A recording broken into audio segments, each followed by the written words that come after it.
விழா. புரியுதா? இன்றைய நாள் என்ன நாள்? சொர்க்கத்தின் திறப்பு விழா. ஏழைகளுக்கெல்லாம் இனி வசந்த விழா. உலகத்தின் சொர்க்கம் பிரான்ஸ் இந்தியா என்பார்கள், உலகத்தின் சொர்க்கம் தாய்லாந்து என்பார்கள், இந்தியாவின் சொர்க்கம் காஷ்மீர் என்பார்கள். ஏழையின் சொர்க்கம் எங்கடா இருக்கு கேட்டீங்கன்னா அது பிரான்ஸ் இந்தியாவில் தான். உலகத்தின் சொர்க்கம் தாய்லாந்து என்கிறார்கள், இந்தியாவின் சொர்க்கம் காஷ்மீர் என்கிறார்கள், ஏழைகளுக்கெல்லாம் சொர்க்கம் பிரான்ஸ் இந்தியா என்கிறார்.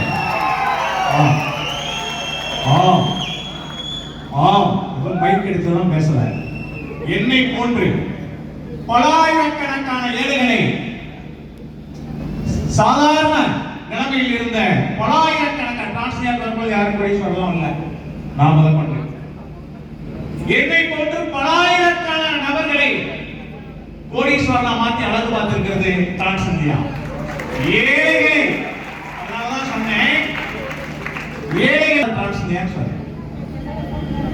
உலகத்தில் இருக்கக்கூடிய சொர்க்கம் எங்க இருந்தாலும் இந்த ஏழையின் சொர்க்கம் தான் நம்மளை எல்லாம் கூட்டிட்டு போகுது. இப்ப அடுத்த மாசம் 22ஆம் தேதி 200 பேர், ஒரு ஆள் 2 ஆள் கிடையாது, அவன் பாஸ்போர்ட் எடுத்து நிலத்தை அடமானம் வச்சு வீட்டை அடமானம் வச்சு வித்து புட்டு வட்டிக்கு கடன் வாங்கி ஃபாரின் போறான். போய் 2 வருஷம் 3 வருஷம் 4 வருஷம் உலகத்தின் சொர்க்கம் எங்க இருக்கோ அங்கெல்லாம் கூட்டிட்டு போறேன்னு சொல்லு. அதனாலதான் சொன்னேன் சொர்க்கத்தின் திறப்பு விழா என்று. நம்ம ஏழைகளுக்கெல்லாம் இனிமேல் வசந்த விழா பிரான்ஸ் இந்தியா. கரெக்டா? நம்ம எல்லோருமே ஒரே ஒரு விஷயத்துல மட்டுமே கவனம் செலுத்தணும். எதற்காக வந்தோம், என்ன பண்ணணும், நாம் யாரு, எதற்காக வந்தோம், நம்ம என்ன பண்ணணும், அதுல மட்டுமே போக்கஸ், அதுல மட்டுமே கவனம் இருந்தா எப்பேற்பட்ட நபர்களா இருந்தாலும் சரி ஜெயிச்சு நீங்க வேலை அத்தனை பேருக்கு எனக்கு தெரியும், ஜெயிச்சுட்டு இருக்கக்கூடிய அத்தனை பேருக்கு எனக்கு தெரியும். அத்தனை பேருமே சாப்பாட்டு கூட வழி இல்லாமல்,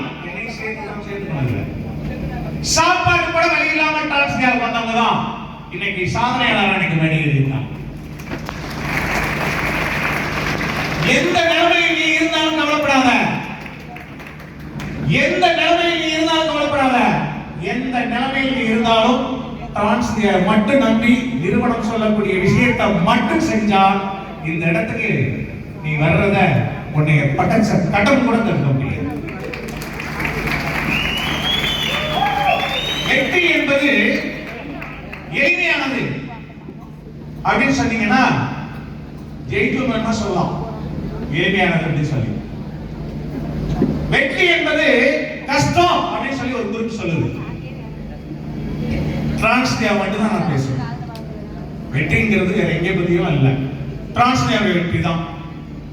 ஒரு குரூப் வெற்றிங்கிறது பெரிய கஷ்டம் தான் அப்படின்னு, ஒரு குரூப் வெற்றிங்கிறது ஈஸியா. சரி, வெற்றி ஈஸியா இருக்குன்னா எவ்வளவு பேர் கஷ்டப்படுறாங்க?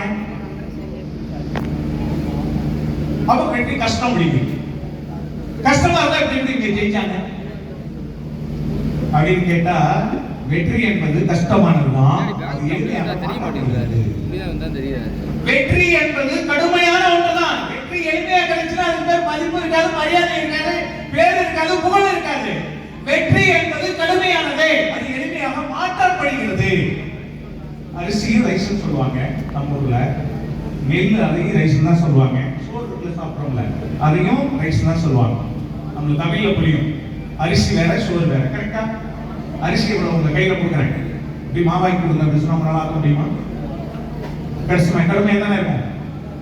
அதே சோத்தை கொடுத்துல மூட்டல கொடுத்து மாவாக்க ஈஸியா ஆக்கிட முடியுமா? அப்ப வெற்றி என்பது எளிமையானது, அரிசியை போன்றதுதான். அது எளிமையாக மாற்றப்படுகிறது. என்னெல்லாம் அதுக்கு தேவைப்பட்டது? அடுப்பு, நெருப்பு, உழைப்பு, அடுக்கு, நம்மளுடைய உழைப்பு. இந்த 5 விஷயங்கள் சரியான முறையில செஞ்சா என்ன பண்ணணும்? தண்ணியை காய வச்சு அரிசியை ஊற வச்சு அதுக்கப்புறம் அரிசியை போட்டு அது ஒரு பதத்துக்கு வரும் பொழுது நம்ம வடிச்சு எடுத்துட்டோம் அப்படின்னு சொல்லி கேட்டீங்கன்னா கடுமையாக இருக்கக்கூடிய அரிசி எளிமையாக ரைஸா மாறும், சோறா மாறும். உண்மையா இல்லையா? அத அந்த வேலையை செய்யாம அந்த கடுமையான பொருள் எளிமையாக மாறுமா? மாறாது. அதுல தவறா செஞ்சா அரிசியை முதல்ல போட்டு அதுக்கப்புறம் தண்ணியை ஊற்றினா என்ன ஆகும்? அரிசியும் போயிடும், அடுப்பும் போயிடும். டிரான்ஸ்ஃபர் அப்படிங்கிறது சரியா செய்யறவங்க சரியா தான் நாங்க சொல்லி கொடுக்குறோம், சரியா தான் நிறுவனம் வழி நடத்துது. நம்ம மட்டும் சரியா செஞ்சோம் அப்படின்னா, அதனாலதான் முதல்ல சொல்லி நிறுவனம் சொல்றதை கரெக்டா செஞ்சோம் அப்படின்னா உன்னுடைய வெற்றியை தடுக்க உன்னை படைத்த கடவுள் கூட வர முடியாது சொல்றோம். சரியான பாதையை தான் காட்டுது. எந்த இடத்துலயும் நிறுவனம் போய் சொல்லியிருக்கா? 19 ஆண்டுகள் கடந்திருக்கு, ஒரே ஒரு விஷயத்தை கூட நிறுவனம் தப்பா சொன்னதில்லை, சொன்னதை செய்யாம விட்டதும் இல்லை. தப்பா நாம பண்ணிடுறோம், கெட்ட பேரெல்லாம் நிறுவனத்துக்கு வருது. நீ தெரிஞ்சு பண்றியா தெரியாம பண்றியா தெரியல, புரிஞ்சு பண்றியா புரியாம பண்றியா தெரியல, நீ பண்ணக்கூடிய தவறுக்கு நிறுவனம் தப்பு, நிறுவனத்துடைய கெட்ட பேர் வருது. எந்த இடத்துலயாவது இந்த 19 வருஷத்துல நிறுவனத்துடைய வேலை என்ன தெரியுமா? நிறுவனம் பிளான போட்டு கொடுத்துட்டு நீ ஜாயின் பண்ணா நீ பொருளை வித்துட்டு தான் உனக்கு கமிஷன் சொன்னதை செஞ்சிருக்கா? பொருள் வராம இருந்திருக்கா? இந்த 19 வருஷத்துல எனக்கு பொருள் வரல நீ எவனாவது ஒருத்தர் சொல்ல முடியுமா? இந்த இடத்துல சுருக்கமான சாகை நிறுவனம் சொன்னதை செய்யல. எவனுக்காவது ஒருத்தருக்கு 1 ரூபா 10 கோடி 20 கோடி 30 கோடி சம்பாதிச்சவங்க இங்க இருக்காங்க. 1 ரூபா உங்களை கேட்காம 1 ரூபா கேட்டவே நாங்க உங்களுடைய வருமானத்தை கை வச்சிருக்கா தொட்டிருக்கா? இந்த மாதிரி ஒரு நிறுவனத்தை உலகத்துல நீ எங்க வேணாலும் கிடைக்க உலகத்துல இந்தியாவில் கிடையாது. நெட்வொர்க் மார்க்கெட்டிங் கெட்ட பேர் வந்தது காரணம் என்ன தெரியுமா? எந்த நிறுவனமும் சொன்னதை செய்யறதே கிடையாது. எந்த நிறுவனமும் சொல்றது வேற செய்யறது வேறையா இருக்கும். டிரான்ஸ்ஃபர் நிறுவனம் மட்டும்தான் சொன்னதையும் செஞ்சிருக்கு, சொல்லாததையும் செஞ்சிருக்கு. நிறுவனம் ஆரம்பிக்கப்படும் பொழுது 2 பொருள் தான். எவ்வளவு பெரிய மாற்றம் மாறுவதற்கு நிறுவனம் தயாராகி கொண்டிருக்கு, மாறிக்கொண்டே இருக்கு. 2 பொருளை வச்சிருந்தது, இன்னைக்கு 200 பொருளை கொண்டு வந்து வருங்காலங்கள்ல டிரான்ஸ்ஃபியாவில் இல்ல பொருள் இல்ல அப்படிங்கிற ஒரு சொல், எந்த பொருள் டிரான்ஸ்ஃபியாவில் இல்ல அப்படிங்கிற ஒரு நிலைமை எதிர்காலத்தில் டிரான்ஸ்ஃபியா கொண்டு வந்து சார். உலக வரலாற்றில் எனக்கு தெரிஞ்சு சொல்றேன், தங்கத்தையும் வைரத்தையும் ஒரு நிறுவனம் கொண்டு வந்து விற்பனை பண்ணுறது டிரான்ஸ்ஃபியா தான். 2 பொருளை கொண்டு வந்தது 200 பொருளா மாத்திருக்கு. நாளைக்கு 2000 பொருளா மாறப்போகுது எதிர்காலத்துல. பார்சலிங்கா வச்சிருந்தத 1.5 லட்சமா மாத்துச்சு, 1.5 லட்சமா மாத்துச்சு, 1.25 லட்சமா மாத்துச்சு, 2.5 லட்சமா மாத்திருக்கு, அன்லிமிட்டடா மாத்திச்சு. இப்ப டிரான்ஸ்ஃபர் எவ்வளவு வேணாலும் பண்ணு அப்படிங்கிற அன்லிமிட்டடா பண்ணிருக்கு. வாரம் 2 கோடி ரூபாய் பணமா பணம். அப்ப காலத்துக்கு தகுந்தாற் போல கம்பெனி மாறி இருக்கு. காலம் செகண்ட் மாறுது.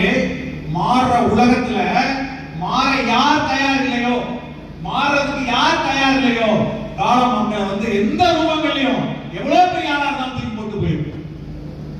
காலங்கள் மாறும் பொழுது மனிதனுடைய மனநிலை மாறுது, சூழ்நிலைகள் மாறுது, சூழ்நிலைகள் மாறும் பொழுது மனிதனுடைய மனநிலை மாறுது, மனநிலைக்கு தகுந்தாற் போல அவனுடைய செயல்நிலை மாறுது, செயல்நிலைக்கு தகுந்தாற் போல ரிசல்ட் மாறுபடுது.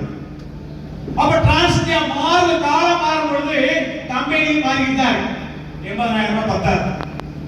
கட்டங்களையும் ஒரு மாற்றத்தை ஏத்துக்காதவங்க, மாற்றத்தை புரிஞ்சுக்காதவங்க ஏத்துக்க மாட்டாங்க.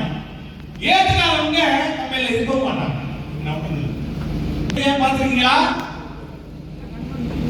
நிறுவனத்தை வழிநடத்தக்கூடிய தலைவர் தான் நம்முடைய சாமி கடவுள். கல்லை கடவுளாக பார்த்த நாம் முதல் முறையாக ஒரு மனிதனை கடவுளாக பார்த்திருக்கோம். காரணம், பார்த்தா மனசு தெரியும், பழகினாத்தான் பார்த்தா உருவம் தெரியும், பழகினாத்தான் மனசு தெரியும். 20 ஆண்டுகள் அவர் கூட பழகிருக்கேன்.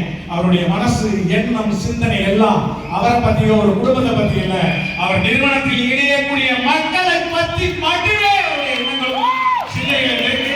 இந்த சிந்தனைகள் தொடரும், நிச்சயமாக தொடரும். இந்த அற்புதமான நேரத்தையும் வாய்ப்பையும் சரியான முறையில் பயன்படுத்தி உங்களுடைய வாழ்க்கையில் என்னென்ன கனவுகள் கண்டீர்களோ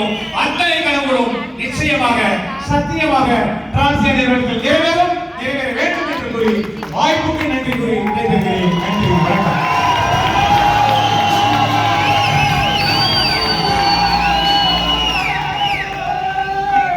இவருக்கு நினைவு பரிசு வழங்குவதற்காக நம்முடைய சிஎம்டி அவர்களை அன்புடன் அழைக்கிறேன்.